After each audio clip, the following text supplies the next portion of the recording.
בואו נעשה עוד הרצה אחת נורמלית באמת, שנראה מה הסקריפט עושה, אוקיי?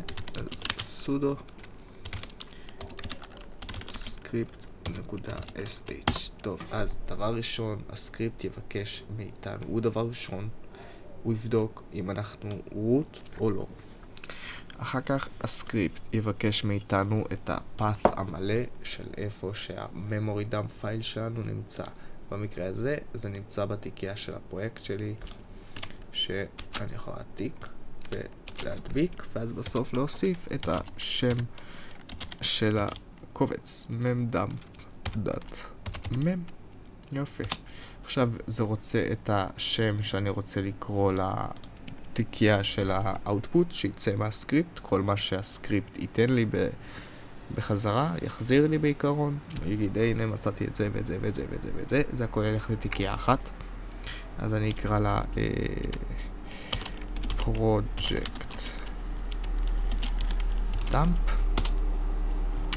וזה רוצה כמובן את הפאט המלא שאנחנו רוצים שזה ייצור את התיקייה בתוכו. אני אתן לזה עוד פעם את הפאט של הפרויקט, כי לנוחות, בשביל נוחות עדיף, כאילו אני גם ממליץ תמיד תיתנו הסקריפט את הפאט של הפרויקט שלכם, ככה יהיה לו הכי קל לפעול, כי זה הכל, הוא נמצא באותה תיקייה.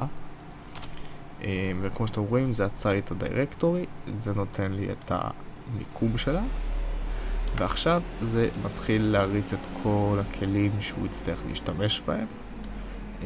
זה מריץ לנו pinwalk, זה משום מה, זה לא רוצה את בולק אקסטרקטור בהתחלה, ואז זה מנסה להוריד, ואז בולק אקסטרקטור אומר לו, היי, אני כבר קיים והכי חדש. לא יודע למה, אבל לא נורא. בודק על foremost ועל strings, והוא אומר לך, all the tools installed, מראה לך עכשיו, זה לא ממש חיוני, זה פשוט בשביל דיבאגינג. זה יוצר את ה-output directory של strings, ומתחיל להריץ את כל הסריקות. זה יסרוק על full strings כאן, זה בעצם יביא את כל הסטרינגס שאפשר להוציא מהקובץ. אחר כך זה יתחיל להשתמש בגרפ ולהגיד, אוקיי, תביא לי רק username או רק password או רק address. אני ניסיתי לכוון למקומות של IP, address, network, connection, לראות אם יש תקשורות, משהו כזה. אולי גם process הייתי יכול לעשות. נוסיף את זה אחר כך, לא נורא. כמו שאתם רואים, string address זה מתחיל להביא לנו כל פעם שזה מסיים סריקה אחת, זה מראה לנו שזה הוסיף קובץ עם האוטפוט של הסריקה, שזה בעצם מה שהסריקה נתנה לנו.